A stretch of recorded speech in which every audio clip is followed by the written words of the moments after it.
नमस्कार मंडळी, गणेश चतुर्थीच्या तुम्हाला खूप खूप शुभेच्छा.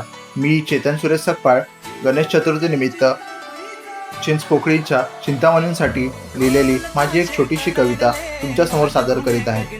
तिचे शीर्षक आहे चिंतामणी. स्मरणार्थ टिळकांच्या स्थापिले गणेश मंडळ, आगमनाने चिंतामणीच्या वाहते भक्ती झरे खळखळ.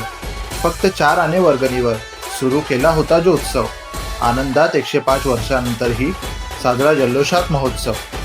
वाट वर्षभर या क्षणांची पाहिली, आतुरता पाहण्याची क्षणाक्षणाला.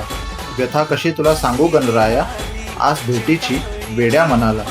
स्वागतास अवतरतो असा भक्ती भावाने जनसागर, ओसंडून वाहत राहावी बाप्पा तुझ्या कृपेची घागर. चिंतामणी म्हणून आज बाप्पा सर्वत्र तुझे लौकिक होई नाव. भक्तांसाठी जिथे अवतरलास भाग्यवान हेच चिंचपोकळी गाव. धन्यवाद.